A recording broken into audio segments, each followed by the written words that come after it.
здраво на сите.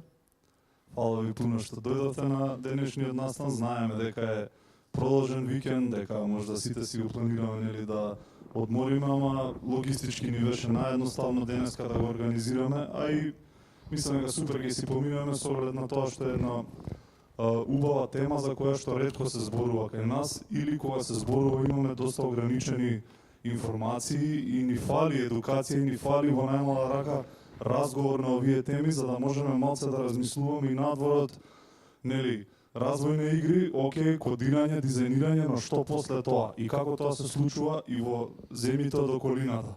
Па затоа денеска ни доаѓа Бенџамин Ноа Маричак од Загреб, од Хрватска, специјално нели за нас како гостин предавач. Бенџамин има големо искуство, неговата работна позиција е во срцето на овие, како да ги кажам, индустријски прашања од аспект нели на гејминг индустрија и ќе може добро да ни представи што се случува во Хрватска, како тоа така изгледа и потоа и да позборуваме како можеме сите ние од тоа нешто да извлечеме и тоа да го донесеме и кај нас во нашата држава. Така што јас не ви должам многу, Бенџамин повели, еден аплауз за Бенџамин. Ќе ни се представи тој, ќе ни раскаже малку за себе и ќе си почнеме со предавањето. If I understood correctly, my name is Bенџамин Ноа Маричак, but feel free to call me Noah. My background, you asked background. So my background is I graduated from the Academy of Dramatic Arts, University of Zagreb, as a film, TV, audiovisual producer. I have over 20, 30 short films behind me, both animated, documentary, and fiction that I was either a producer or author or both. I had a TV show on the HRT, Croatian Radio Television, the main broadcaster in Croatia. It was a sitcom show, 5 episodes. It was funded by the European Union, which I was the creator, writer of, and also producer. It was shown, I think, 200 times. So it was that film TV is, I would say, where I started from. But in the past 5 years, I had the opportunity, and I also say really privileged to work right now in the only position in the Croatian government that deals with video games directly. And specifically, I work at the Croatian Audiovisual Center behind me, which is part of the Ministry of Culture and Media of the Republic of Croatia, where the Croatian Audiovisual Center's job, its duty, is to strategically promote and to fund and to develop the Croatian audiovisual industry, which up until 2018, which I'll talk about a bit, was only film and TV. But then when law changed in Croatia, the law on audiovisual activities, video games got the same status as film and TV, and because of that, we started funding video games, which is when I joined the Croatian Audiovisual Center, which was in 2021. And I'll talk a bit more about my background as we go. A little agenda, so I'll talk about the Games Croatia project, a little bit about the Croatian Audiovisual Center, and about our public tender, because as I said, we fund video games. We have once a year, and as I said, public tender. Talk about the gaming incubator Pismo, which is the largest gaming incubator in Croatia and in the region as well, with over 80 startups there. I'll talk about the Gaming Industry Center, which is a cool project, so definitely stick around for that. I think that's huge opportunity as well for you guys, for your game dev community, and so on. So as far as Games Croatia, this is a project or a brand that we launched that I had at the Croatian Audiovisual Center, which brings together the key stakeholders of our video game industry. By the key stakeholders, I mean the Croatian Game Development Alliance, or CGDA, which is kind of like the Croatian movie, and which brings over, I think, 40 or 60 game developer companies from Croatia together. And they're I would say, from my end, they're one of my main partners in the gaming industry in Croatia, because they have the voice of the Croatian game development scene. The second partner is the Gaming Incubator that I mentioned. And the third partner is the Croatian Esports Federation, which brings together the esports side of Croatia. Yeah. And the goal of Games Croatia is to truly, first of all, to bring a unity to our video game industry, and to, in a more strategic way, to present ourselves to the public in Croatia, but also abroad. So when we go to events such as, for example, Gamescom, which is, I'm pretty sure maybe most of you heard of Gamescom, we go as Games Croatia together, and then that booth is used almost like a mini Croatian embassy, where any Croatian game developer can use it for their meetings, where the partners of the Games Croatia project can use it for their to promote their members and so on. And these are some. This is an example. So that's Gamescom. This was in 2 years ago. We were right next to Poland, and I think the Nordics were on the left side. And this was from Kyoto, Japan, at Bit Summit, which is the largest independent video game conference in Japan.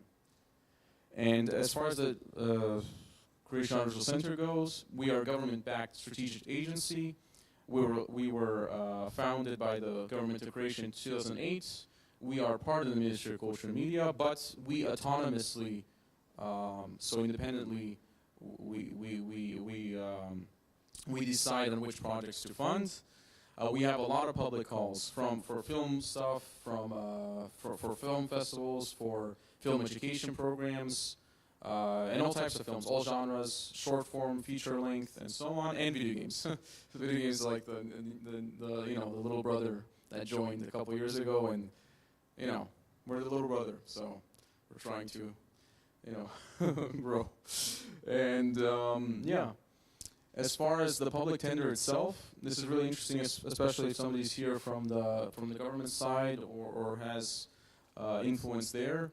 The way that we were able to even have a public tender, as I mentioned from the beginning, is when the amendment of the law on audiovisual activities came about in 2018, which the main, if it wasn't for the state secretary, who's at that time was, and at the moment still is, at the Ministry of Culture and Media, Republic of Croatia, Krešimir Partl, it wouldn't be possible. He is a huge, really passionate about the gaming industry, also film as well, but he has a gaming side to him. And without that goodwill, that wouldn't have happened. And of course, other stakeholders as well, from Aleksandar Gabrilović, Andrej Kovačević, Ante Verdija, and so on. And the launch date of the public tender was 2021. Don't ask me why it took 3 years. And 15 projects were funded. So we already had 5 projects so 5 calls the past 5 years. Last year, so for 2025, the results came actually two months ago. 15 projects were funded, 10 for development for 222,000 euros, and 5 for production. The budget for this year, for 2026, is 500,000 euros. This is for video games, for development and production. I will explain what development and production means for us, which is different than what it means, for example, for my colleagues in Belgium, who also fund video games, or for my colleagues in France, or for my colleagues in Denmark, because it's a terminology type things. But I think it's important to also note that what I want to say is we shouldn't be from the government side, we shouldn't be afraid to fund video games just because they're different from what we usually fund. And I think it's we found a model that works for us, just like the other countries did for them, and which doesn't mean that we all have to have the same model to be successful. And we supported so far 85 projects, 85 Croatian video games in the past 5 years. And what we give an emphasis to and what we do promote is games that have a cultural significance and are relevant to Croatia's audiovisual and EU's audiovisual industry, right? The gaming industry. We want to, one of our main goals as well is to nurture IP, Croatian IP, right? We want there to be games that are big, that are made by local teams, and that give this kind of almost, when you hear about it, like, oh, that's a Croatian game, and it kind of elevates Croatia, right? When you hear Serious Sam, for example, that's a Croatian game. Right away, oh, it's Croatia, oh, it's a serious industry, right? Talos Principle, Escape Simulator, and so on. I'll talk a bit about them. And as I said, public funding has shown to be very effective for us. And to explain a bit what development and production means for us. So the way that we defined it. So for development, we define it as the process that precedes the first prototype, right? Where we fund 12 months the creation of the game design document and the first prototype of the game, right? So the first playable. That's another term that we could use. And it's not too difficult. It's not too much of a burden for the game developer, that's the point, because that development phase fund is more for the game developer themselves than for yes, of course, the video game, but we want the game developer to have some money while they're creating the game, right? Very important phase, and so far definitely very popular. And the production phase, this is where we fund the video game until the first public release of the game. So we're not talking about version 2, 3, 4, 5, no, the first public release, which doesn't mean that we'll not have versions 2, 3, 4, but this is for the first public release. And they have 2 years to do that. And for the production phase, we do have a cultural test.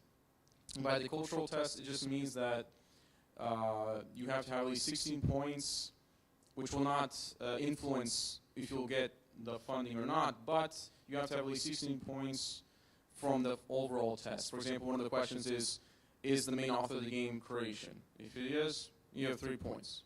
Is the team from Croatia or from the European Union? Oh, if yes, then 5 points, and that type of stuff, right? Does your game have any Croatian historical or literature elements? If yes, you have a couple points, and so on, that type of stuff. As far as the video game industry in Croatia, there's been really year-on-year growth, year-over-year growth. Especially the past 5 years, COVID has helped really as far as the gaming industry all over the world. It's helped Croatia as well. Notable game dev studios in Croatia are Nanobit. That's our biggest studio. Maybe I should. I'll stand here so you can see a bit better. So Nanobit was sold actually in 2021.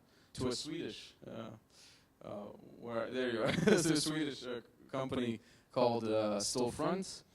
But still the main team is still in Croatia. There's over 120 people that are working for Nanobit in Croatia. Gamepires is the second biggest. They have the game, extremely popular game Scum, which when the early access came out in 2018, actually received the Guinness World Record Award for the most sold copies of a game in, I think it was like 24 or 72 hours. Google it, really interesting. And the third, our most well-known, the grandfather and in Croatia we say temeljite, so the founder of our industry's Croatia. So they also have a record, which it currently is one of the longest actively running game development studios in the world. Because it's been actively producing games since 1993, which is very rare to say for any country in the world. And Crow Team, Serious Sam, Talos Principal, and so on. Div IT, Fury Studios. So Fury Studios, that's an interesting. They're actually a subsidiary of Raw Fury, which is a huge Swedish publisher, game developer. They're actually at the moment our only huge subsidiary. So we're mostly Croatia's built on. I mean, I don't count Nanobit being sold to the Swedish company. Gamepires was sold to the British company a couple years ago. Crow Team was also sold, but they're not subsidiaries. They're Croatian homegrown companies that were bought, right? Well, Fury Studios is actually a subsidiary of Raw Fury. But it's interesting. Besides them, Croatia's mostly built on indie studios and big giants that became giants, right? And Ironmore, Protopixel, Pine Studio is a great example. I'll talk a bit more than later. And currently there are over 250 officially registered game studios in Croatia. Most of them are smaller studios, up to 5 people. That's 2024 data. And 16 studios have more than 10 full-time employees, like Nanobit 120, Gamepires close to 100 as well, Crow Team 50-something. They also have the 30, 40, and so on and so on. And the data, most recent data for 2025, we have over 70 million euros in revenue. The way we define revenue is industry revenue. So this is revenue from these studios, from 250. We don't count the revenue that Croatian citizens purchasing games. like some countries do. So it would be much more in that case as well. But we're now focusing on the industry because we want to see, we want to have metrics for how good our industry is doing. Video games from Croatia. So this is a poster that was made for a Steam sale, Games from Croatia Steam sale. We had 2 now in a row in 2024 and 2025. This is the poster, I think, from I'm not sure, I think maybe last year or 2 years ago. And as you can see, the Serious Sam character, the Scum character, this is the Escape Simulator, this is Unity of Command, the Serious Sam, this is Talos Principle. And as far as the games go, these are the most popular ones. We have Raid, World War II, Seum, Talos Principle, Unity of Command, Rocking Pilot, Doodle Jump, Doodle Jump's creation. This is inked, really cool, like Japanese style, all ballpoint. Like looks like somebody drew it with a ballpoint pen. Really fun game. Starport and Gemini. I don't see Patron here or Quadico, but those are popular games as well, like City Builders, but they don't see them here. Red Solstice, huge games. And as far as the video games that we have financed from the Croatian Audiovisual Center, which are released and you can play them right now, we have Bura, The Way the Wind Blows. This is one of the most recent games. It's a really cool game, and this is a game that, for example, that I really doubt would be funded in any other way except through government funding. Why do I say that? Because it's a really unique story. It's a cozy adventure game. So genre, okay, maybe you could get funded. However, the story itself is about a small girl who lives in a Dalmatian village in some historic time, like 2,000 years ago, Slavic times. And she has, and actually through the game, she grows and matures as a woman. So there's 3 stages of the game: as a little girl, as a young adult woman, and then as an older woman. And she grows there, and it's very like an emotional, intimate game. And in the game, you also have like a lot of mini games. Like you play Balot, which is it's a Dalmatian. It's I don't know if you heard of Balot, but not Balot, not the cards, but no. I actually didn't know that it was called like that. So it's like you have a court. So you make a court on a playground, right? And like curling, you know curling, the very popular yeah. So imagine that, but with like rocks, and you have to like knock out the rocks together. Yeah. So it's that type of kind of style game. It's actually an old game, but from the Dalmatia region, and it's like a mini game there. Like, why would you get funding? Like, who would, right? And so on. Very cool game. They have, I think, a demo out as well that's free, and yeah, that's fun. Here, this is also, again, very different. Pompeii the Legacy, right? Nothing to do with Croatia. However, the reason we funded it was because it was really innovative, right? Very innovative game. It's made by a veteran of the Croatian video game industry, Jacob Kos, who made Starpoint Gemini, Patron, Aquatico, and so on. And it's a city builder, but set in the Pompeii times. This was released, the early access a couple months ago. The full version will be, I think, in June. Definitely check it out. It's all on Steam. All these games are on Steam except this game, which is a children's game called Moopies. This is the first game that was released that we funded. And it's for children, 3 to 5 years old, and it puts them in the position of a professor, of a teacher, where they actually have to teach the little monsters basic shapes, algebra, and so on. And without even knowing, the children learn as they're teaching the little monsters. And we have this game called Bullets and Brains. It's a more shoot 'em up style, as the name suggests. We have Dunkers. This is also a game that really wouldn't be fun. I don't know where it would be funded because look, and Moopies as well, right? I mean, all these games.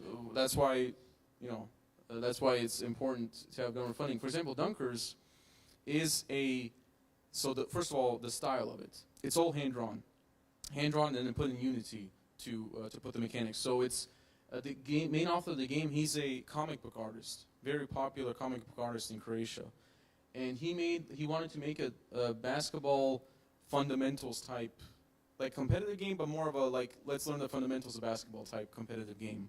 And it's a 2-player game. It can be 1 player and 2 player, and the main character, even though in the game the name isn't there, but we see from the hair, we see from the face, it's Dražen Petrović, right? So, and he actually, the main author of the game, his name is Frano Petruša, he created a comic book on Dražen Petrović when he was a child. And that's actually technically the main character, right? But and then we have one of our most biggest hits that we've had so far as what we funded. The second game, one of the first games that came out, it's called Go Home Annie. It's a horror game. It's a horror game, psychological horror game. And when we were in Japan, when I mentioned earlier in Kyoto, everybody was like so excited to play the demo. It was still a demo then. And what's cool about this game as well is, yes, it's innovative. Yes, the female characters, where it's really like, it's also not too typical for a horror game to have a female lead. But also what's interesting is that in the first level of the game, you have to go through a family house, and the family house was actually actual family house of the main author of the game. He scanned it using the photo scanned his house in Gorski Kotar, which is in the mountain region of Croatia. He scanned his family home so he can use it in the game. Again, that's an innovative creation element in a game. You wouldn't even notice, but it brings the authenticity. That's the IP that we want to build. Cave Hiker's great storybook, story style game, adventure game, puzzle game. So again, all different genres, city builder and so on. These are just some games, there's more. And, we're already there. Just to finish the thoughts on this. What we've seen here with these games have been released, but also ones that are in development, they'll be released soon. What we've seen with them is they all have some type of innovative element to them. Because we don't want to fund Fortnite 2.0. We don't want to fund or a copy of any other game, right? There's nothing. We have nothing against those games, but we don't want to. That's not our goal from the government side, right? We want to truly support games that have a cultural, social, innovative element to them that are relevant to Croatia and to the world, and that people want to play. And so that's why we don't. Not every game has to be Bura. Not every game has to be Mupis, right? And I think it's important here to always have that kind of the goal of like, okay, how can we grow? How can this grow the player? How can this be a benefit to the game developing team? How can this be a benefit to the country in general? And what we've seen as well is the authenticity is important. And I was talking a little earlier to Biana, what I've seen with such a huge thing in Croatia, we've seen a lot of success with, is when we foster our IP, where we put an emphasis that there needs to be Croatian IP. We can't be all service providers. Our companies can't just be doing something for others or just copies of, just because this mobile game is popular, let's do a copy of it. It can't, okay, sure, there's an industry for it, but it can't be the main thing. And we want to put the emphasis on nurturing our IP, because when you think about the Croatian video game industry, you know, you think about Serious Sam, that's local Croatian IP, Escape Simulator, local IP, right? And it's actually Escape Simulator, the first edition, the first copy, so the first Escape Simulator 1 came out in 2021. To this day has sold over 3 million copies of the game. And that's from a studio from Samobor, which is a small city, like not too far from Zagreb. So it's not even, it's not even Zagreb, it's not even like a bigger city like Rijeka or Osijek. So it really, success when it comes to gaming is possible anywhere, from Skopje to Ohrid or wherever else. Really, so never limit yourselves what is possible, right? And as far as one of our partners of the Games Croatia project, Gaming Incubator, they have a really cool incubator, and I think it's really relevant. That's why I put this slide, is because they have an education program where they offer free 6-month-long education programs for Unity and for Blender. These programs, the last 6 months, are for adults, so not for people that have a status of a student, as a student. And so far, over hundreds have graduated. This has been going on for over 6 years now. And the team behind it is a development agency of the county, or općina, or županija, we say in Croatian, for the Sisačko-moslavačka županija, which is part of the Slavonia region of Croatia. And the incubator itself is located in the small city of Novska, around 1 hour away from Zagreb, on the border with Bosnia and Herzegovina. And that small city was destroyed in the war, in the homeland war, It was in the 90s. It was devastated. Literally, the whole city was devastated in the 90s. And now, 30 years later, there's now a gaming hub there of over 80 studios. You know, I would call it a miracle, at least with a, you know, maybe lowercase miracle, you know, but some would say uppercase. Because, like, to go from that side and to that, and also they never had a digital industry.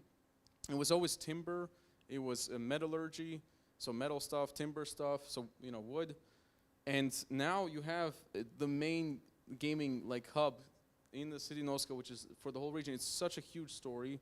And also, in the Sisačko-Moslavačka županija, so for that county, that county, opština, they, in that time, so this was launched around 2018 or 2019. In the year of 2016, 2017, if I remember right, that županija, so that county had the most people leaving it, especially young people. And those young people, sadly, were not leaving to Zagreb. No, they were going who knows where, Germany, America, and so on. And now, just 10 years after that statistic or so on, you now have a gaming incubator with over 80 plus startups. You have the population of Novska in the whole county now having upward trend. You have and also this is a really cool metric and nobody can fake. So if you look at the price of real estate, of the apartments that were 10 years ago and now, please tell me any other explanation. I dare you. You know, I'm not talking about you guys, but I'm talking about the naysayers, and there's a lot of them. Not from here, but from usually in Croatia. So, but no, this is really, really cool stuff. And what I also was really something that I really love, and I'm personally passionate about, is the many young people who decided to stay there and live there, who after finishing the program decided to stay in Croatia, even stay in a smaller city in Croatia, and build their families there, right? And that's something that's so important if we want to grow, I mean, as countries, obviously, but also as industries, you know. And something that the regional agency that administers, I mean, that runs that program, what they did was they were able to apply for EU project. It got accepted, and it's called now the Gaming Industry Center. I would call it the Gaming Industry Village, but that's my own personal term for it. Why do I say that? Because it's going to have an esports arena of 2,500 seats. It's going to have a pool here, tennis court. It's going to have an acceleration program over 200 workstations. It's going to have a dormitory with over 100, I don't know how many beds. It's going to have a university program, over a 5-year university program. It's going to have a virtual production studio. So it's, and all on 9 hectares, 8 or 9 hectares. It's, 9 hectares. There you go. It's something like that. To be funded is also a unique, very unique, not just in Croatia, but in all of Europe, and which makes sense because this is funded by the European Union, over 60 million euros. And it's a real interesting collaboration between the EU, national government, and local government. Trifecta, right? Something that we're really, really proud of. Here we have the Prime Minister signing the beginning of the first phase of construction, which started last year. And now we are close to, I mean, a bit more, maybe a year or so. I'm not exactly sure what right now at this moment, the timeline. But the first phase will soon finish. And then the second phase, the acceleration program and the accelerator program. Accelerator and university program. And the vision is to become the center of the gaming industry, not only in Croatia, but also in the region. But I would put, that's their slogan, I would put Europe. Because it really is something like this. When I talk with my colleagues in Sweden, when I talk, I don't know where my colleague went from Sweden that's working there, but when I talk to my colleagues in Germany, Belgium, or so on, they don't have something like that, you know. And what's cool, and it's being recorded, but I'll say it, and I think it's good. It's good. It's good for everybody to hear this. This is a great opportunity for the countries that are in the Croatia's region, so that are neighbors, right? Because this is so big that it's not, there's more than enough room for game developers, and it's going to be also, it doesn't have to be necessarily only for games, but that's like the primary thing, from outside of Croatia as well, right? And why this is a great chance for neighboring countries to come and be part of this, because you are now at the ground floor of this, right? Because I'm having now this presentation here, but if I have it, it's a big opportunity. Because why do I say this? Because when I was, for example, in Japan, or talking with my colleagues, or in Germany or wherever, when I tell them about this, they're like, "When can I sign up? Where's the form? Where's the, where can I come this? When's it coming? Like, give me the timeline. Give me, So there is interest, and there will be, but I think the neighboring countries like Northern Macedonia have a huge advantage, because you're close, the game. Ivan's been already and met the people there to really, like, I don't see a reason why at the beginning with the Croatian companies there couldn't be at least a couple Northern Macedonian companies, studios, right? No reason why not, right? And you have a really on the ground floor there. And when you're on the ground floor of such a big project, there's also a lot of benefits, right? From networking to in general. I mean, you know how it is. So yeah, definitely want to, it's being recorded, but that's good, because so everybody can hear it, because this is really, really, really good, great opportunity. And also my warm kind of recommendation / advice is like, hey, it's being built, it's happening.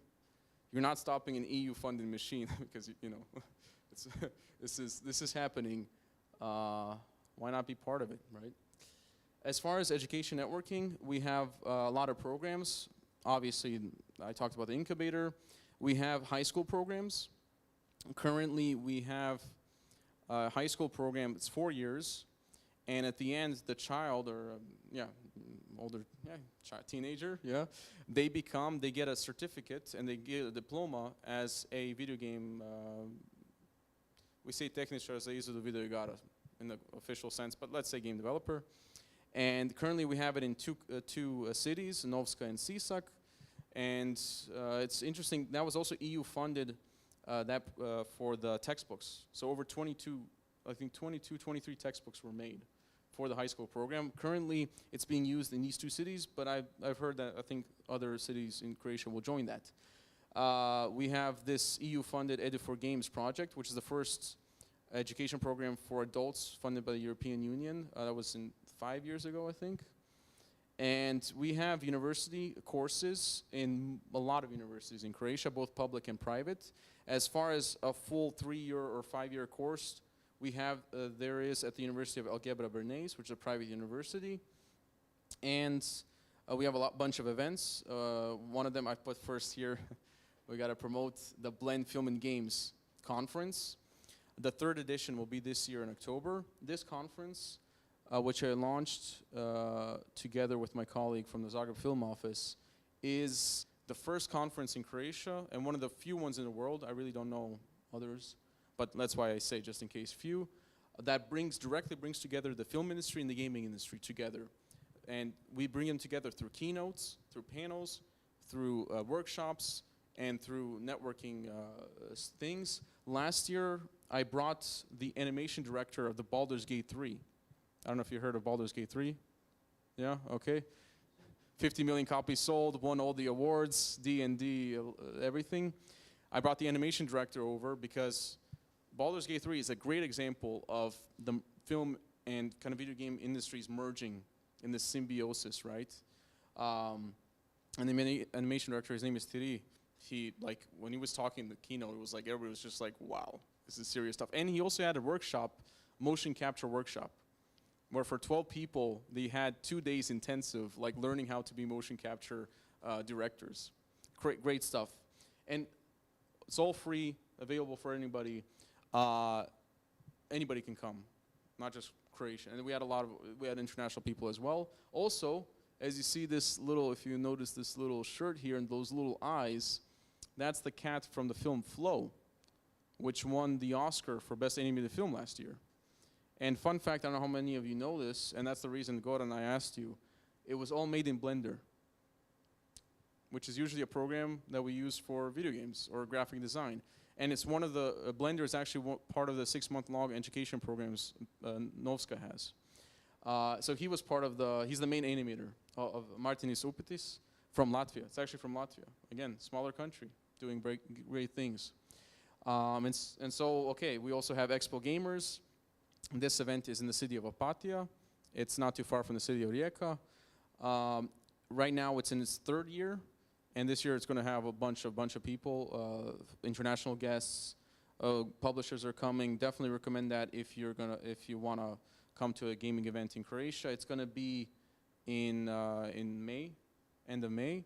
But as far as Blend Film and Games, I'm not the organizer of Expo Gamer, so I can't say anything about that, except it's great and we're going to be there as Games Croatia. But Blend Film and Games, you're all invited here.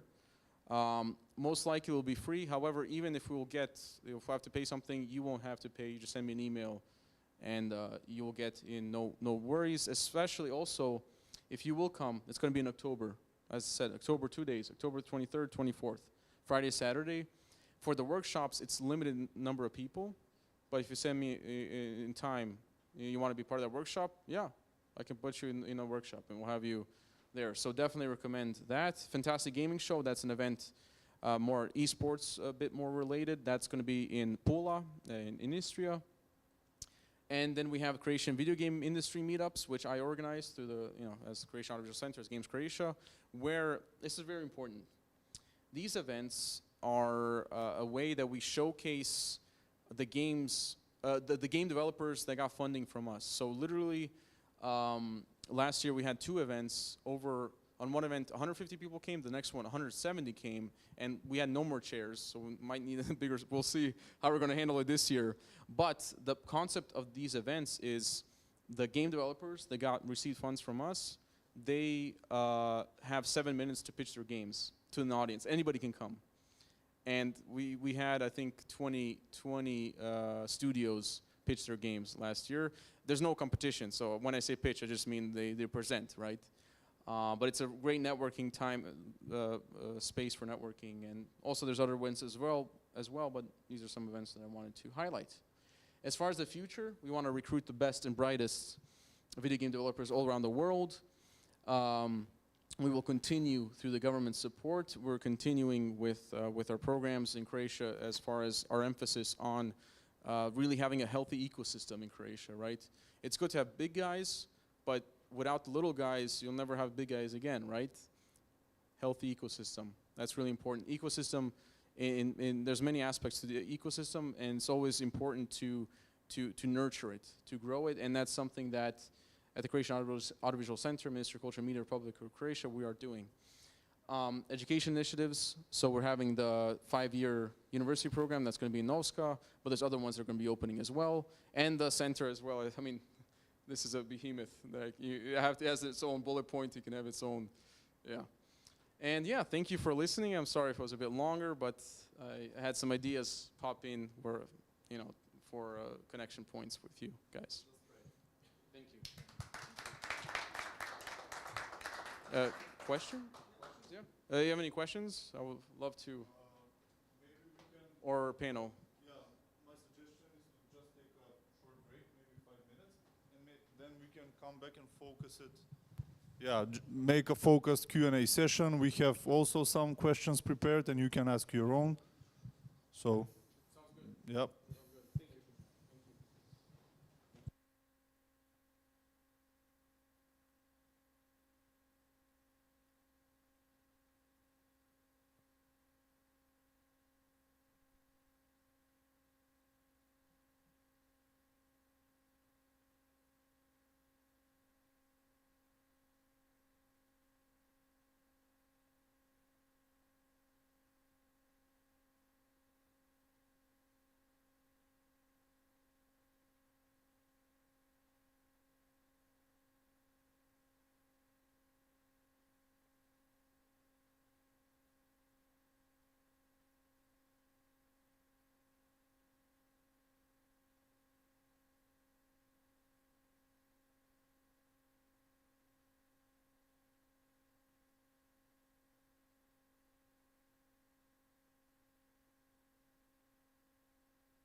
Не е сега е пуштено. Добро. Каде?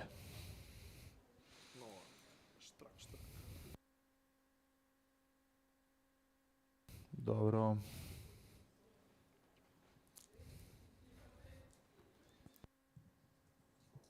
Окей.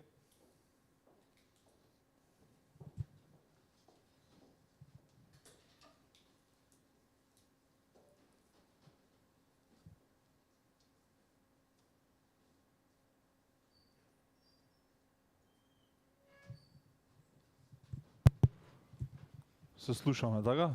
Да. Се е окей. Добро, како што зборнавме, ќе продолжиме со една така не многу кратка и не многу долга Q&A сесија, значи да можеме нели малце да позборуваме, да прашаме локални прашања, да видиме што тука е апликабилно од она што може нели Ноа да ни каже, да ни даде и насока на размислување и совет. I will now switch up to English because we talked in English previously, so everything will go smoother. First of all, I want to ask you from the audience, do you have any questions for Noah? Yep. My question is, at what stage during a game's development would you consider funding it and helping with the production? Whether it's the concept art or the early development? So the development fund, the Croatian Audiovisual Center, is when a game is still at its very early stages, just as a playable, and really wants to develop their prototype and their game design document. And then for the production, to get production funding, so funding for the production side. So to get the funding from the production side, you need to have a game design document. It's already really good, mature game design document, and you have to have playable of the game.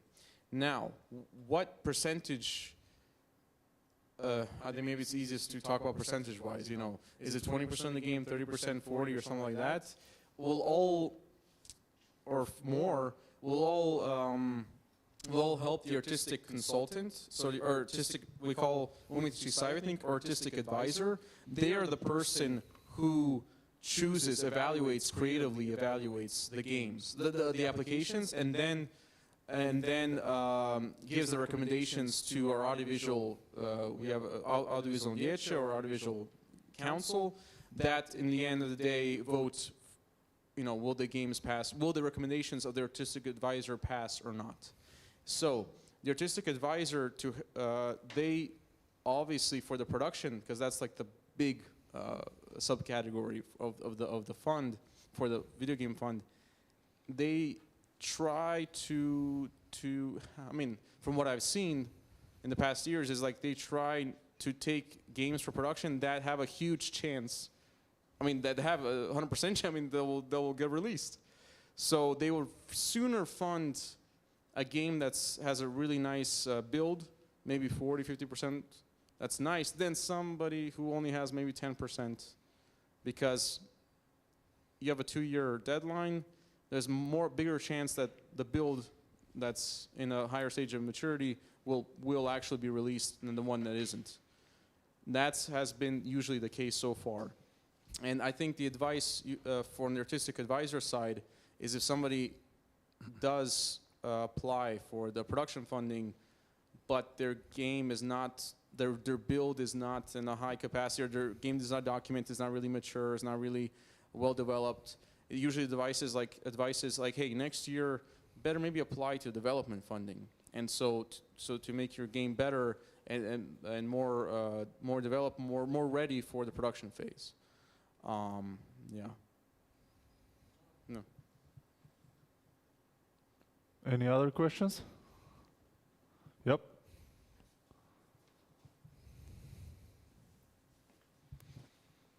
You talked about the game center, the village.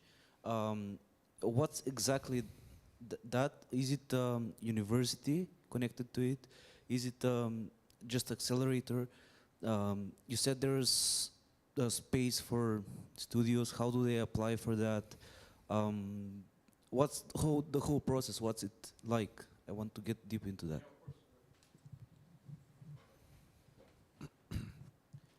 So just as a disclaimer, that project, the Gaming Industry Center, is, as I mentioned before, it's run by the local government agency for that municipality or that županija, that county. So they have obviously all the information. So they're a partner of the Games Croatia project. So I'm kind of, how would I say, I can only give information to a certain extent because I don't know everything, at least not something that I memorized, right? As far as the Gaming Industry Center itself, as I put, it's on 9 hectares. It'll have an acceleration program. So we'll have which means they'll have over, I think, 100 or 200 workstations. So like radne jedinice, so literally like workstations where the game developers can use for their studios, either like solo studios or with their team members. They will have a incubator program as well, which I'm not exactly sure at this moment, like I don't have it memorized, but if that incubator program, in what ways it tied to the acceleration program, but it's 2 separate actually categories. You can read it on their website. You just put Gaming Industry Center Croatia and it should pop out. They also have there will be a university program, 5 years. This will be state level, so not from a private level, but from a state level. And it'll be 5 years, 3 + 2, because they're following the Bologna program. I don't know if you have that in here. And it'll be for video games. So from like what the emphasis will be, we'll see. From what I've heard a bit, maybe there'll be more of an emphasis the first 3 years on the programming side, and then more of a specialization for game design or artist or so on in the masters, in the 2 years masters.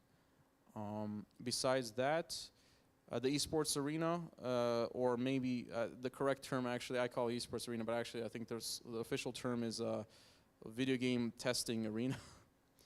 Yeah. With over 2,500 seats. So that's going to be, most likely, I assume it's going to be used more for event type things, for meetups like this, and also, I guess, to test your games, obviously. There'll be a huge studio, which is, I think, officially called motion capture or virtual production studio, where you can do virtual production and motion capture. And they actually currently, the incubator itself, in the facilities that they currently have, and they're actually adapting one older building, and they made another building into like their facility. They currently do have actually a motion capture studio where anybody can actually rent and use. Yeah, I think that's the center, all the things that the center will have. Besides, obviously, the dormitory for the people that will be at the university, and also maybe for people, I think could use to have their studios. They'll have their companies there registered there. As I mentioned, yeah, the pool, and mini golf. Mini golf I didn't mention, but I think there's going to be mini golf. But don't quote me on that. But yeah. Can you give us maybe an estimation on when do you think it will be finished? Because it's still in development. Yeah, so the first phase started last year in February. Now it's doing well. If you put incubator pismo in Instagram, so incubator PISMO, yeah. You could see today they posted some pictures of how the construction is going. So it's going pretty well. It's in 2 phases. First phase is the buildings, and then the second phase is acceleration program and university program. From what I've heard, it's going pretty well time-wise. In the next couple of years, yeah. What exactly is the date? You have to ask them because I can't. I don't have it memorized. Yeah. Yeah. Plenty of time to practice mini golf for for there. Yes. Thank you. Any other questions? Yep.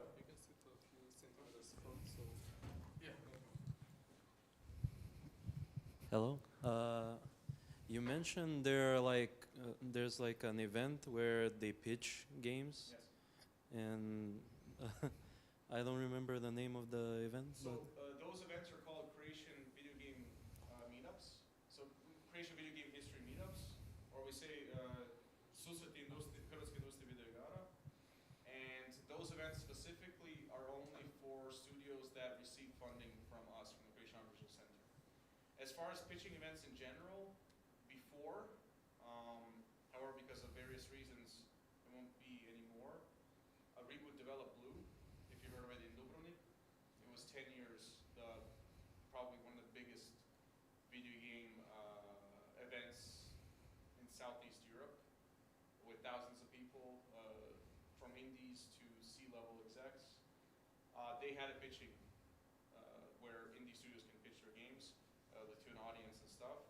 However, Reboot Develop Blue will not be anymore, but there will be a different type of event, but also most likely be in Dubrovnik, and they'll have a pitching as well, so there'll be more opportunities for that.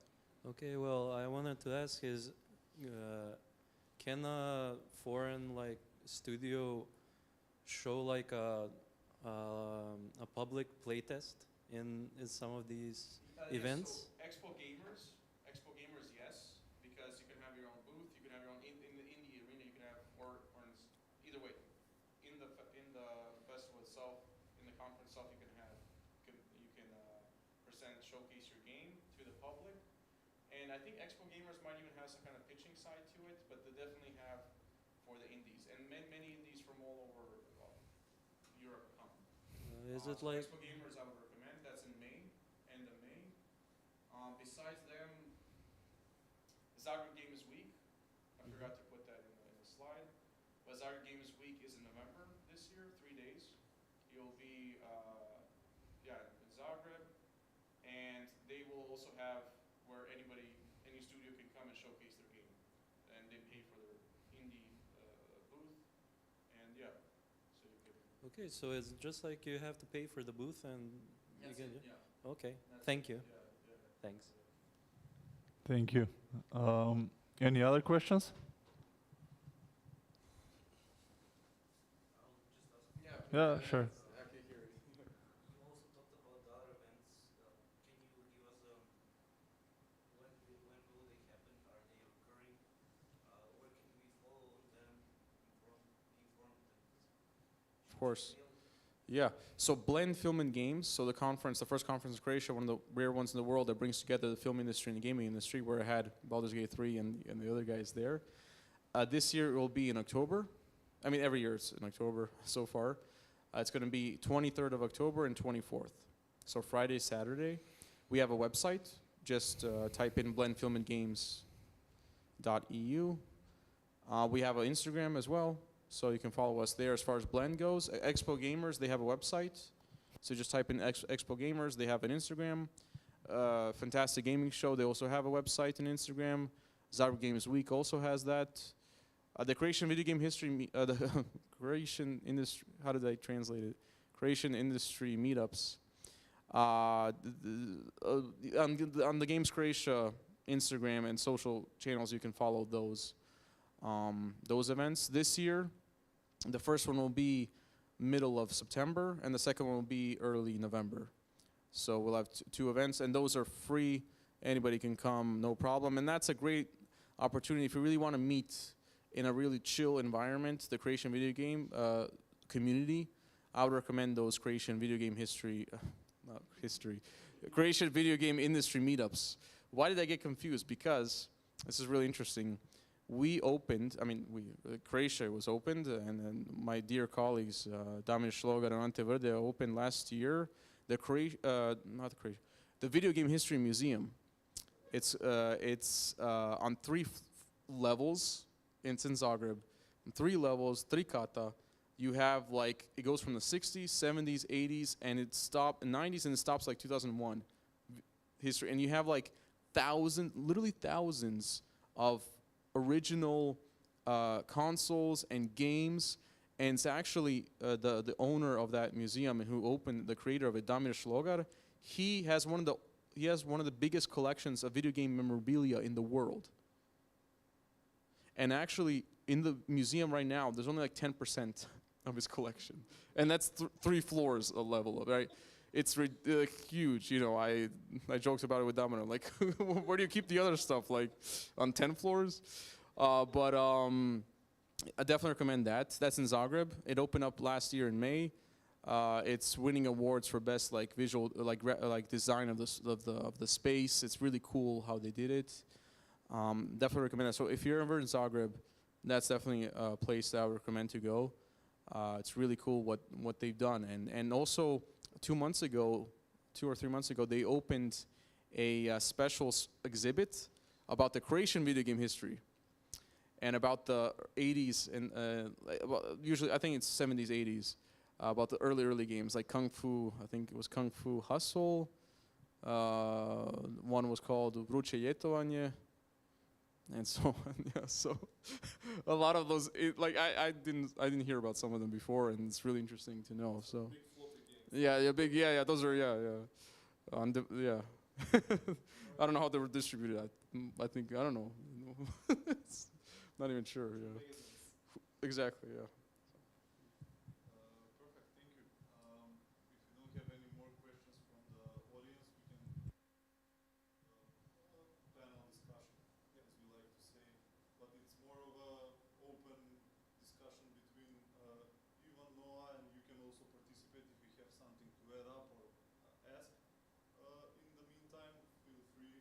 We'll just start out with some questions and then continue on freely from there. So, as a first topic in question is, what are the key parts of the Croatian game development ecosystem, and which of them would be the best starting point for Macedonia? So the key parts of the ecosystem, which we try to portray in the Games Croatia brand. So we have from the Croatian Game Development Alliance, which is the main association, producers organization that brings together the game developers in Croatia. So similar to Mugi in a way. And they're key, obviously, because they're the voice of the Croatian game developer community. And that's to having a healthy ecosystem, you need unity when it comes to the game developer side, right, from that industry level. Second partner, as we said, the incubator. So we have that's the educational side of the ecosystem, which is extremely important. If people can't have a place to learn, how are they going to do anything, right? What future do we have? We can't rely only on, a previous knowledge of whatever.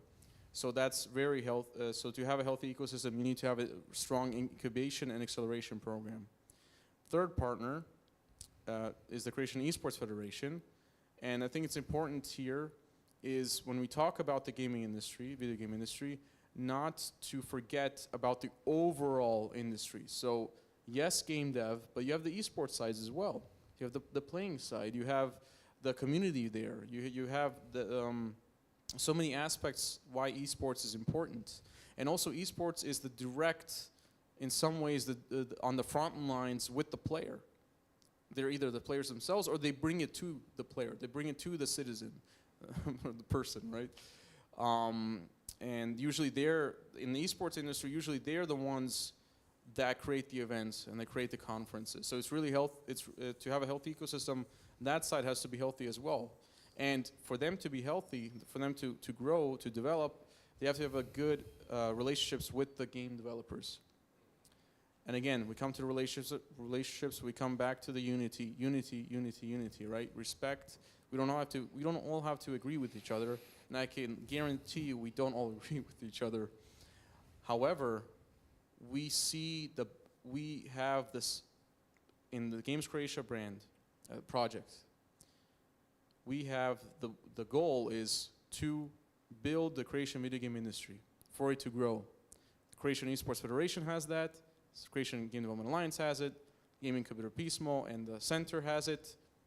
And their members, because they all have, so Gaming Industry Center, it's really important. It's not just them, it's the 80 studios that are part of it.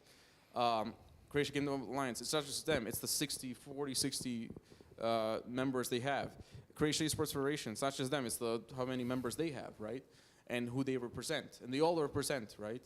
And what's important really is for that, to have a healthy ecosystem, is to have that mutual respect and to have an end goal in mind, right? If you want the North Macedonian video game industry to grow, then find the like-minded individuals that have that, and that will be kind of the shining light, and that will help with the disagreements. At least it has it in Croatia, yeah.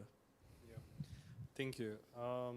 We in Macedonia have all these individual representatives from parts of the industry, but currently there's a lot of different voices leading the industry, and there's definitely something that we can look on the horizon to organize a body similar to Games Croatia that is a representative towards the world and has a singular voice that represents the whole country's interest in the gaming industry. If I can piggyback on that, that's really key because we are geographically, population-wise, small countries, both Croatia and you guys. So when you mention when we go outside in the public eye, well, it's better when we're unified. At least we'll have a better fighting chance, like Rocky, you know, a better chance of beating the opponent than if we're all in different areas, all kind of doing the same thing, but we are sending a mixed signals. And in marketing, everything is about the first impression. And for somebody to recognize you, I think there's like even data, like they have to hear about it 7 times or something. There's some kind of metric like that. For somebody to remember, oh, so Project Hail Mary with Ryan Gosling is actually going to be in cinemas this week. They know that because they probably saw like 3, 5, 7 times they saw it there. That's just an example of that film, but there's so many others. But with the gaming industry, it's so important in the public eye when we present ourselves in Croatia, and you mentioned now, you recognize it here, is to kind of be unified and for people to understand like, oh, so there is a Macedonian gaming industry, there is a Croatian video game industry. I have questions, I know where I go, I want to collaborate with them, I know where to go. You know, because I remember before Games Croatia, you know, the CGDA, they had their own, sometimes their booths at Gamescom, but you know, when you're next to booths where like very clear, like it says Nordics, or it says Poland, or it says Xbox, or it says some studio, like you know what it is, but then you split CGDA, and then you have, you know, I'm talking in this way because Alexander Gavrilovic, who was then the secretary of general secretary of the CGDA, and now Hrvoje Mitić, they understand, they know, is they were also talking like, hey, yeah, it's weird. What does CGDA mean when you see those letters? And then you would have to really close. For example, at Gamescom, you would have to be really close to the booth to see. Oh, it says Croatian game development. Okay, if they want to read the whole thing, yeah. And at Gamescom, for example, they have no time because they're hurrying from meeting to meeting, and it's really quick. They need quick information, what it is, and also there were some other visual aspects that were not really friendly, I would say, marketing friendly. And that's why that's kind of the Games Croatia kind of rose out of the need. It was like, wait a second, okay, maybe we don't agree with each other, but we all here are suffering because everybody's going to that booth and that booth and that booth. Everybody's ignoring us. And if somebody does come, and I remember this because I was helping them with the booth, and that was in 2023, the last year that there was only CGDA booth. I remember I was helping them with the booth, and like, I think every conversation, maybe, let's say 8 out of 10 conversations would start and usually end with me explaining, first of all, what that is. And if they still wanted to remain, then maybe I was able to add in some other things. So to get to Serious Sam, I had to go through a bunch of like information, but then Games Croatia, the past 2 years, 3. Clear message. Yes. And much clearer, and then you can get to business much quicker. That's how it's been, at least from, for example, in the front-facing side at events like Gamescom. But what I think maybe I mentioned, or if I didn't mention, I'll mention now. But what I've seen as well with the Games Croatia brand, the benefit that I've seen, I don't know, maybe equally the most, is with the kind of the unity that's grown in our industry, where we connected. Like I remember I was connected, like the before CGJ and the Croatian Esports Federation weren't really ever connected before, and now for the first time they're connecting to this brand. It's like, hey, we're not that big of a country. Like, how did you not meet before? How did you not talk before? And it's not like they were avoiding each other, just like, hey, I didn't know, or I didn't know that was possible that we can collaborate. Well, yeah, you can. Regarding education, what we're doing regarding education in Macedonia, there are a lot of private education, but there's no formal education still. What we're doing now with Mugi is to provide accelerator program, and in collaboration with CEMOS to provide specific like master classes similar to yours today, where experts from the industry that are actually 15 or 20 years in the industry bring domain knowledge to us here and to developers that have been thriving here in Macedonia for some time, for maybe even 10 years. But with the accelerator now we're seeing a lot of different skills of teams and people, and different stages have applied and are part of the accelerator.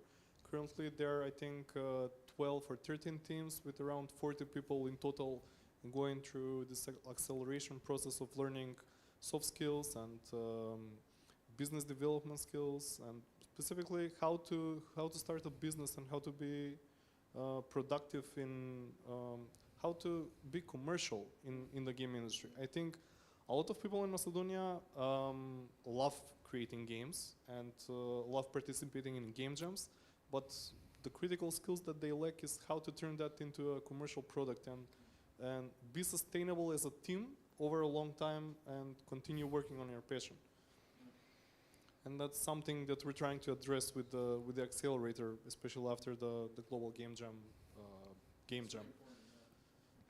What I would like to continue on this topic is actually the next question is, since you mentioned that an organization such as Mugi is maybe in the core of the developing the community and the industry in general, what do you think should Mugi, how should I say, prioritize in the next 12 months in order to deepen that part and to maybe broaden the field? No, I'm asking Noah, but you can also, yeah, sure. You can. No, it's okay.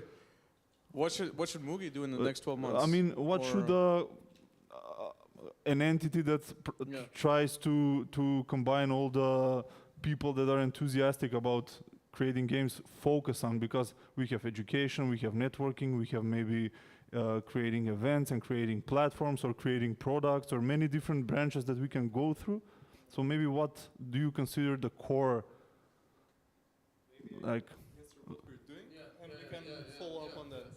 So what we're doing currently is we're going through the accelerator, and we're applying to grants and finding partners in the world where we can collaborate with and to expand our network. So our focus has been to establish an ecosystem. Especially we found that the ecosystem has a lot of freelancers. So our objectives in the next, let's say, 12 months are to focus on expanding the network of Mugi members, to invite freelancers to be also part of the ecosystem as equal voting members as part of the organization. Because there's not a lot of studios, but there's a lot of freelancers that work in the gaming industry. So Mugi's objective would be to unify this as a singular voice to represent the industry, and we make sure there's a lot of fair play and everybody has equal standing in our organization. It was quite important to build Mugi on the principles that only legal entities or freelancers will be able to be parts of Mugi that will have a vote in the direction of the organization. Because it's a lot of change. These are the directions from EGDF, that there's a lot of challenges if subsidiaries from other countries start leading the national union of the industry. And that can pose further challenges in the future. So our goals are to unify all the voices that represent the Macedonian gaming industry as a union, and work towards, in the meantime, to find more projects and more opportunities where we can find funding for existing actors in the industry. Well, I think he answered, everything. I copy paste for the 12 months. Definitely, if you can do that in 12 months, great. But I think that's the way. I think that's the way to build the ecosystem. And now it's about what we talked about a bit earlier about in the break, is the goodwill. If there's goodwill, then yes, this is possible in 12 months. If there isn't, you could put 36 months, whatever. 40 years, I'm kidding. Well, no, really, the goodwill is important, and I think it's also important just for people to realize, hey, we can both win. Win-win. It's one of my favorite terms, like win-win. It's like American term, like, yeah, win-win. There's a win-win opportunities for everybody. And I think it's important to always try to see, like, hey, there's a mutual benefit, and both sides feel good, Doesn't matter what it is. And in your case, and what you're doing with Mugi and what the Macedonian video game industry is doing, it doesn't matter if it's going to be in 12 months, the next, whatever, short-term, long-term. It's important to have that, to nurture the goodwill, nurture the mutual respect, so we can together, so you guys can together rise, right? And it'll be easier for you then to then combat the global market, because you're in the same position as Croatia is, and also same position that France is, or Germany. Like, you're competing against the world, right? Against big players, big studios. But what's cool about gaming is, with video games, is like a hit game can come from anywhere, right? I talked about Escape Simulator, which was in a small city in Samobor, like 45 minutes from Zagreb. And the studio was like, when they released the game, I don't think there was even 10 people, 10 people, and not everybody was on full-time. I think there was like a lot of freelancers in it. Now it's much bigger, obviously. And they sold 3 million copies with the game. There's also a lot of examples where solo devs, they create huge hits, right? And not just Flappy Bird. So, I think it's also, we shouldn't be scared as smaller countries, smaller industries, to like, that we can't compete on the global level. I think there's a saying that we can go quickly alone, or we can get far together, further. So I think that if we unify, I think that we might be able to tackle larger challenges and reap larger rewards from that. Win-win. Yeah, like you said, win-win. And we have this concept. I want to run it by you. So. I can see that the gaming industries in different countries develop their own stories, how they reach to the next level. I think that having a hit game that will make millions and put a country on the map might be the right thing. I mean, the logical, sorry. I understand. When you finish, so I'm interested specifically about that concept. So what do you think if what does it take for a hit to hit Macedonia? And if that hits, what kind of after effect, aftershock we can expect, and could it potentially lead to opening of multiple smaller indie studios from that success? There are examples, and I know them. I'm not going to name those countries, but where their hit games overshadowed everything, and where that studio became the only one, and where their ecosystem actually, there's no very weak ecosystem, where there's no like smaller studios, right? And everything's for that big guy, for that big studio, for the big boss. And I don't think that's healthy. It's not a healthy ecosystem. When we had the question about ecosystem, right? That to have a healthy ecosystem, you need bigger players, smaller players, mid players. You need the educational side. In the video game industry, we have the esports. We have also a bunch of other things as well that I didn't even mention that I feel goes in the ecosystem. And so a hit game is good, and you definitely that's the goal, right? To have hit game, but also to have hit games. But I think a goal is to have hit games from multiple studios, and also that those studios then do not become the only face of the industry, the only elements of your video game ecosystem. Because otherwise, like, okay, you had a hit, but it's like you can't now. Well, it's going to be forever just them. You cannot catch lightning Yeah, exactly. And even if they do, it's like, okay, it's just that one guy. But there's many people that want to do video games. I see there's there's a couple of you guys. So why just him?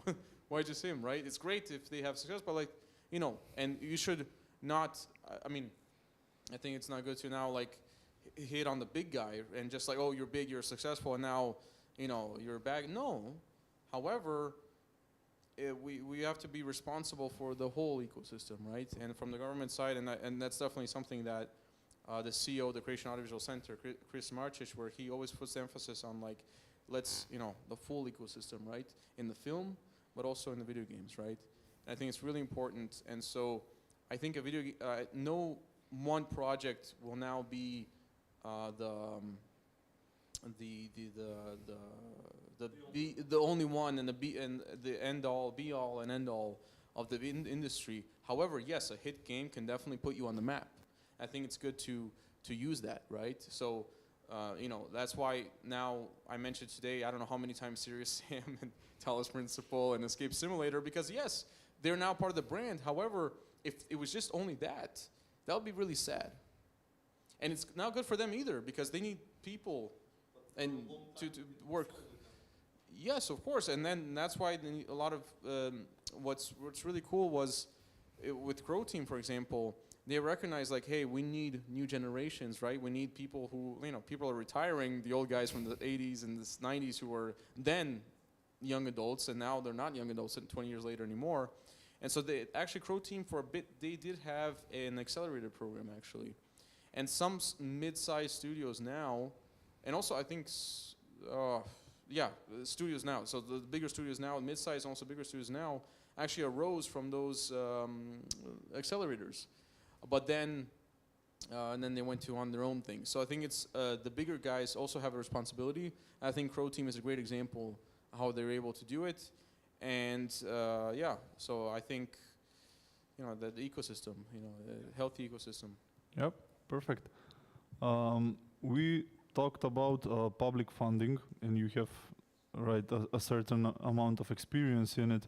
How should a person from Macedonia go about it, and how should public funding be structured from a concept to release for an individual or a couple of guys? Because I know the people in the audience right now are people who are developing their own games. If they want to get to be publicly funded, how should they go about it? Maybe there are some certain steps that are always the case, or maybe it's based on the geographical position, or what is it? If we had opportunities in Macedonia to apply to such grants, that would be amazing. Mm-hmm. But we can apply to European projects to. Yeah. Sorry. It's as far as EU goes, Macedonia definitely is able to apply to the Creative Europe Media Fund. It's a EU funding mechanism where they directly fund video games, but also film and other stuff. But they have since 2018 video games, so for development of your video game. And right now, the average, I think, grant, this is all soft money.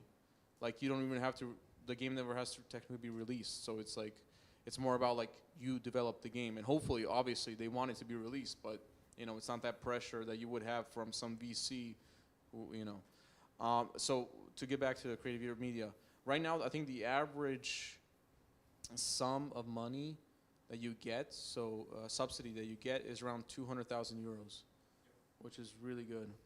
And I remember since 2018, Croatian video game studios, so gaming studios, they've gotten on average at least 2 times a year. So.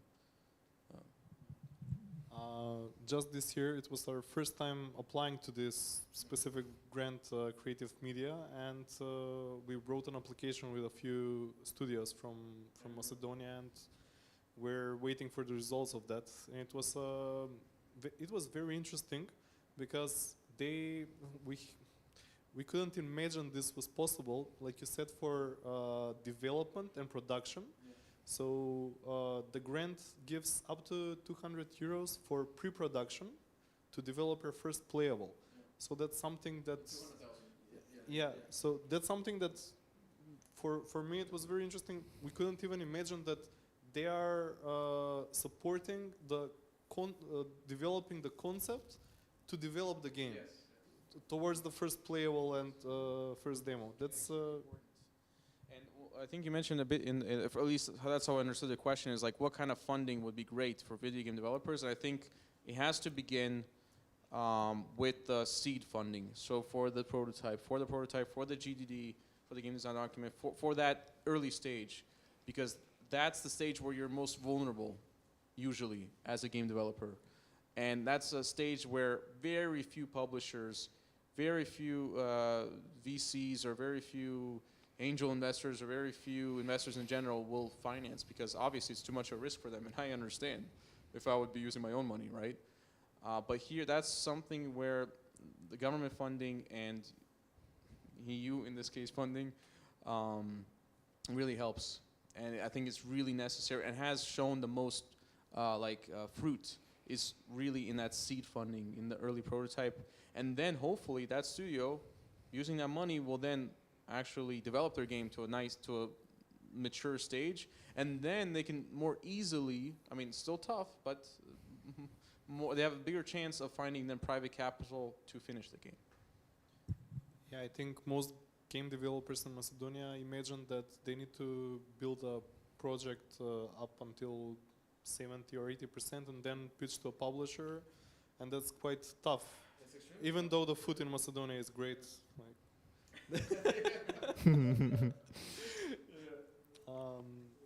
What would be the next question, Philip? Because we are talking about talents and young people and people who are trying to get into the industry, what is your experience in because there are too many questions, I lost the so the question is, which roles are currently the biggest talent bottlenecks in both Croatia and Macedonia, and where are we the weakest and where we can improve the most at the moment? I think there's a major gap between juniors and seniors. That's what I wanted to mention. That was literally that. So just continue. Then I'll just. Yeah, from the research that we did from the data we have from 2024, it appears there's a large gap between juniors and seniors, and people don't have a clear path to become mid-experienced developers. It's what I actually witnessed within this program, because I don't come from the gaming industry. We are in SEMOS is in education. It's a broad portfolio of different courses, and I've never even had an idea that because we teach people that are not juniors even, they are like starting from ground zero. They are starting to learn to program in SEMOS. Like they're the most beginners they can get. But what I've seen throughout these educational sessions is they're either people like that, or they're mostly people who are way beyond their level. So people in the middle, people who know a little bit of everything, or they have done like development for the last 2 or 3 years, were rare, and I didn't see them much. And it's actually what you said. That's an interesting problem that's been identified apparently in both countries. And but also it's not just a Croatia Macedonia thing. It's all over the world. You know, if you read articles, you know, from, for example, if you follow GameIndustry.biz, which I definitely recommend, it's a UK based games industry portal. They have a lot of, I think recently, like data. That's a huge problem in the UK, and UK is a huge industry. And also, if you look at American news, they also talk about it, right? So it's not just us. So if they're suffering, then you imagine like what is it here? But I think one of the antidotes, at least that I've seen, in Croatia, kind of slowly. One of the antidotes to that is giving then, okay, that person or those people that are trying to become mid or mid. Oh my God, trying to it's horrible. Yeah, I just realized when I said it, I didn't mean that, but to move on from the beginner. Yeah, I'm just not gonna use the word mid anymore. So to be not mid, but more mid, senior on that side. They a great antidote is like, okay, in that meantime, while they're trying to get there, is for them to develop games, right? To develop their own games, and to kind of get their own experience through that, and to build a portfolio. However, again, private capital, we've seen very tough for somebody to invest in to a person who has that level of experience. However, through the government funding, through our program, we've seen actually a lot of the funds goes to games that are from game developers who are chasing that kind of senior level. And while they're doing that, they need to build a portfolio. And one of the best ways to chase that is to build your portfolio, right? That's chicken and the egg. And where do you get it? Where do you get funds for the game? Well, government funding has proven, at least in the Croatian case, but also I talked to my colleagues in Denmark, France, Belgium, and so on. They also seen that as well. They've seen where that funding has helped the game developers build their CVs, their credibility. Some get hit games and then they overtop the seniors, right? But usually, even if they don't have a hit game, they have something for their CV, which is great for later, right? Which otherwise they wouldn't have gotten if it was only reliant on the private. What is the selection process, or what kind of profile are you looking for when you want to invest in an upcoming developer? How do you select? What is the selection process? So the selection process, and this is a lot of inside baseball here, so I apologize if it's going to be a bit boring, but so the selection process, both for development and for the production subcategories, they are done by the artistic advisor, and what they do is they evaluate every single application. Last year we had 97 applications, so 97 games. Around 20 or so were for production, the rest were for development. And the artistic advisor, I also had to go through them just to see if if everything's okay, but artistic advisor had to creatively evaluate every single game, right? That's the way the Croatian Audiovisual Center goes. Some other funds have their different type of selection, right? But that's our standard, which is actually based on a Danish model. So Denmark has a similar. And then the artistic advisor evaluates all the applications, and then has to, depending on the budget constraints. So last year was, I think, 400,000 euros. They had to see, okay, how am I going to distribute those 400,000 euros to these 97 applications? Obviously, you're not going to do it all, because otherwise, what would it be, 1,000 euros each? Or I'm kidding, but like something super small. And that's not the point anyway. That's the point of the fund, because the fund, as I said, is to finance audiovisual works, in this case games, that are the benefit for Croatia and for the broader audiovisual industry, right? Through culture, social innovation elements, either way, or a mix. And so now the artistic advisor has the responsibility of like, okay, which of these 97 games fall in the lines of the parameters, and we have all public, we have pravilnici, so you have those rule books, guidebooks, all public, anybody can read them, about what the artistic advisor, what are his or her selection criteria. And using that selection criteria, the artistic advisor gives their recommendations. For 2025 was 15 games, 10 for production, development, 5 for production. And then those recommendations first go to the artistic council. The artistic council, or the full name Artistic Advisor Council, or Umjetničko vijeće, is made out of all the artistic consultants, advisors that we have in the Croatian Audiovisual Center, and we have a lot of them because we have, again, a lot of public tenders. So all those artistic advisors then have to vote, obviously except the guy who, the video game artistic advisor, they have to vote on, are these good recommendations? So if it passes, then it goes to the main council, that's the Audiovisual Council, and the Audiovisual Council is made up out of the representatives of all the relevant audiovisual sectors in the audiovisual industry, right? So you have people from TV, from the main Film Directors Association, from the main whatever. So it's the key actors, right? There's around 18 people. And if it passes, and then in that audiovisual,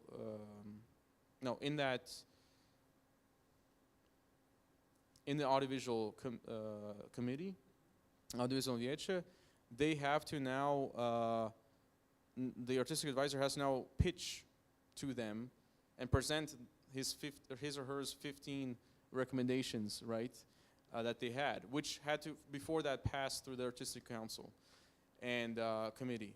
And then if it passes to the audiovisual committee, then that's practically it. And then the director of the Croatian Audiovisual Center then signs the documents, right? I mean, they're like the final straw. But if it passes the audiovisual council, that's the main thing, right? And yeah, so that's a long process, and but that's how we work, and the model has shown to be really good because if we only give our funding through a points-based system, then a lot of good games or films can fall through the cracks. Because if it's just about points, then at the end sometimes, and I've heard colleagues have told me from other countries, like those who do have a more points-based thing, what they've seen, one of the drawbacks was like, usually now the studios that are winning are the studios that just know how to fill up the quota, the points. And then you technically don't need any more person, you just need a really good agency or a ChatGPT or whatever that knows how to, what points, so I can get how many points I need. But when you have a person that has to artistically evaluate it, yes, obviously you have the drawbacks of, will they be biased, blah, blah, blah. And that's why we have criteria of who can be an artistic advisor and what they can do for the next 2 years or what they can't do, right? So obviously we try to, that's the antidote for that. But then what we've seen with the artistic advisor is when they bring their artistic evaluation through it, then there's a bigger chance that a good projects will arise from it than if it's just left to the points. Or to like AI or something. Yeah. If it's not a secret, how many of the games that have been government funded by your organization have actually made the quota or have flopped? I don't understand the last part. Have there been many cases where you funded a certain project and it kind of flopped and managed to meet the quota? So we've been for the past 5 years. The call has been everybody who for development you have 1 year. For a couple games, sometimes we were flexible and we gave them a longer deadline because they had some kind of accident happen or family. Who knows? We obviously we were not so strict in that sense. But yes, they have fulfilled their requirements. For production-wise, it's 2 years. So the ones that were in 2021, 2022, they were released. That's why I talked about them. And now the games that have their deadlines are being released. There is 1 or 2 games that we have extended the deadline because of, again, justified reasons. So yes, they have been fulfilling their criteria. In our criteria, we don't have a KPI of like you have to have like 100,000 copies sold. No, we don't even have 1 copy. No, we just have that you have to release the game, right? And it has to be for professionals up to professional global standards. But we don't have a metric of like, he has to now sell so many copies.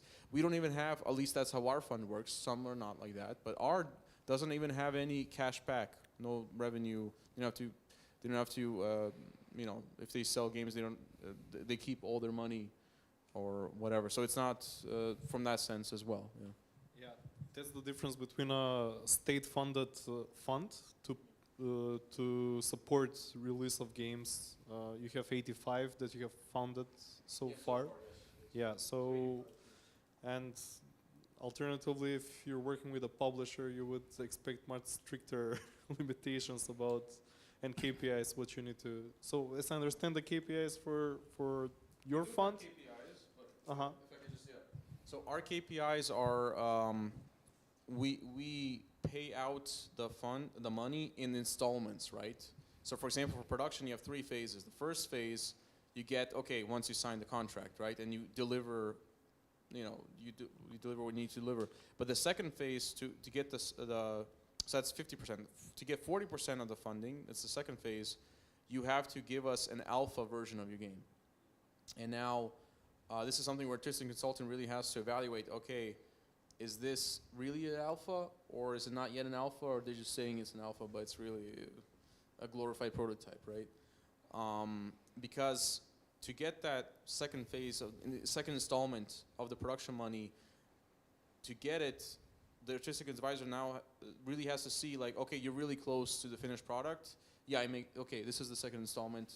That means you're almost there. And the third installment is after, so it's like 10% is after you release the game. But really, between the second and third installment is usually really quick because. Yeah. So you're like a anti-publisher. If you if you build your game up until 70% where there's a alpha, then you get the money that you're supposed to get. Yeah, exactly. So it goes 50, 40, 10 for production. And for development, it's 60-40. So 60% right away, and then 40% after you deliver the game design document. And if you said you're going to deliver, and that's what the artistic advisor looks for, is also that you're going to deliver a prototype as well, not just a document. But also just from my own personal business development kind of angle, I think it's important, and also something I've seen. It's not good to rely on government funding, because, or on just one source of income, because otherwise you are then reliant on something or somebody. And I think the most success that I've seen games that we funded, or in general games that maybe would not have funded but are successful, is those that are able to have a wide variety of income sources, right? And also not just for their individual games, but as for their studios as well. And for example, you have a bunch of studios in Croatia that are doing great games, but actually their bread and butter is that they're doing client work for somebody, right? But they want to work for hire and, service providing and stuff like that. But they want to, obviously, they're game developers at heart, and they want to nurture their IP, which is something that we emphasize, like, yes. So we want studios to truly to grow healthy businesses, right? And I think that's the key. It's not to be reliant on us, or if there wasn't us, to be reliant on whoever else maybe exists or not. I think it's always really careful, because not to be over-reliant on any source. Yeah. From the research that we've done, studios in Macedonia similar are small studios, up to 5 people, most of them. And they also, 50% of their income they do through work for hire and for other studios. And the other work is they work on their own IPs. That's the reality of the industry. Since we are kind of closing in on the time frame we have, we can go with the last question. And since we were talking about publishers, what should young developers who want to approach publishers or are approached by them, what should they watch out for in the contracts, in the expectations? How should they set up properly in order to be protected? Because, of course, their experience is still shallow. They need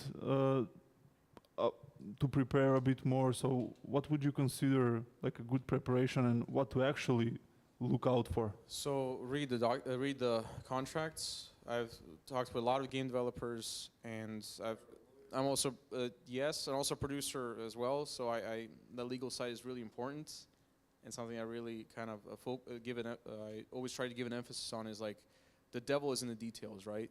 Especially with contracts. And yes, lawyer, yes. However, the reality is we don't know, not every individual or a small team has money for a lawyer. So that's why it's important to educate yourself as well.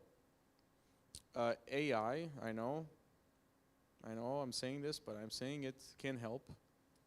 in measure, right? It can at least give you an overview of like, hey, you're asking now one of the AI, I'm not going to promote any AI here, but some AI, and you, one of the bigger ones, I don't know about the small, bigger ones are usually okay, and you put the document in, right? And then you ask, okay, how can this guy, I mean, this studio or whatever, what word can I use? In what way, there we go, the politically correct way, how can they take advantage of me? And actually, a lot of colleagues, and I've done this, and I've seen it, firsthand, is yes, it really can help. But with that, it's great to have a real lawyer opinion. However, also the fact of the matter is, there's not too many lawyers, at least ones that are available to us, that deal with that type of law, which, because games are in that kind of creative, it's a creative industry, right? So it's a different type of law than usually most lawyers work with. So it's good to have in mind, but I think it's good to take responsibilities. Like, I can't just put it all on one person, or either way, on one lawyer or one law firm, to really educate yourself to see what in ways is this publisher taking advantage of me or wants to take advantage of me. Or maybe there's some good things in there. Let's say, oh, this is a good publisher if they included this, right? But always, I would advise to always think that they are taking advantage. They want to take advantage of you. Now it's about like how much are they going to do it. And also one thing I want to mention, and something that I stress personally, but also the Creation Operator Center also does as well, is like, I think all of my producer colleagues as well, and in the film industry, and also more and more so in the gaming industry, is like to keep control of the IP. To keep control of the IP, to try to do that, or at least as much as possible have a bigger percentage of it. I know it's tough in the beginning stages, but that's usually the biggest way they can take advantage of you. And the rev share. The rev share, look, that's a tough thing. I think about the rev share, it's about like what can the publisher actually give me. There's an example of a game developer who released their game, and they had a publishing contract with a solid publisher. However, in the end, they told me, look, no, don't even like promote my game. Don't even buy me. I don't want anybody to buy my game, because I know I'm never going to get any money from it, because that publisher is taking such a huge percentage of it. And all they've done is give me, I thought they were going to give me great marketing. They were not even giving him money, like finances. They were giving him marketing and localization and I don't know, that type of services, and taking a huge cut. And he went with that risk because it was a good, solid publisher. They had success. So it was like, okay, even though they're not giving me any money up front, they're going to give me they're going to maybe make my game a hit like they made some other games. Yeah, that's not been the case. And now he's left with a game that, yes, it's his, but, and that's tough. That's tragic. I would say that's a tragedy not to avoid. So it actually happens. Like things like that happen. All the time. And it's like, because the publishers now, and more so, that's why so many people are going to self-publishing. So many game developers are self-publishing now, is because so many publishers now are not really risking too much. They're offering their marketing, localization, and promotional services. However, they're not really giving too much skin in the game, except their services, which they have their own metrics of how much they cost, right? So they're like, oh, my Steam campaign costs 100,000 euros, but in the end, the Steam campaign turns out to be a couple ads and whatever. But because they use their own metrics and they have the right to do so, they put it's 100,000 euro worth, for example, X or whatever amount worth. But actually, it's like, well, I could have done that for much less, but then, and that's the thing, is like, what is the publisher actually giving you? What is the skin in the game for them? And the more skin in the game they bring, I would say usually that publisher is the better one to work with than the other one, no matter how much they're promising to you. But if they're not giving the skin in the game,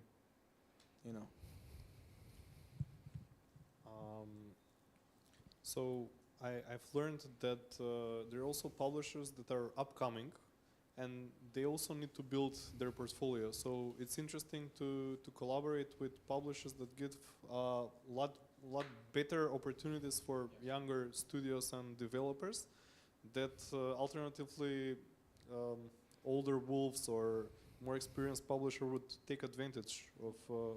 And we have examples here in Macedonia about studios collaborating with upcoming publishers, and that's healthy for the ecosystem to have healthy competition between young publishers and old publishers. And that's a positive example of collaboration with publishers. And yeah, in the beginning, IP rights can be a challenge. I wanted to say something about from Mugi perspective. It's interesting to have in the union ecosystem not only developers and professionals or freelancers, but also secondary members of the union that are lawyers, IP rights lawyers, and collaborators like Samos for Education and Base 42 for events. So looking at the game development process as a holistic system, it can support, and even publishers can be part of Mugi, but only without voting rights, because yeah, that's. But yeah, I think there are positive. Those are positive. I've heard studios and small teams live very healthy with an audience of maybe thousands of players, not hundreds of thousands. The game industry doesn't have to be all the big numbers. You can build an audience of maybe 5,000 people that buy your game regularly, and you can live off that in a healthy way.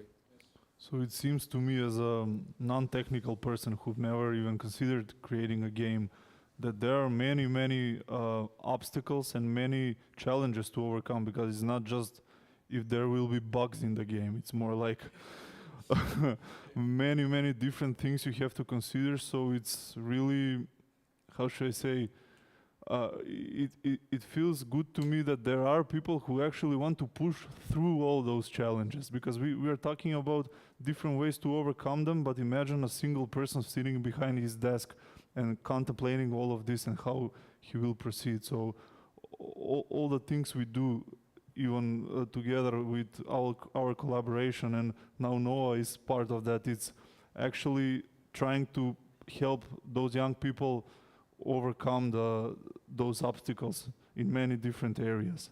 We are talking today about a certain part of the whole journey, but throughout all these initiatives, we actually try to encourage people to go through the problems. So yeah, bit by bit.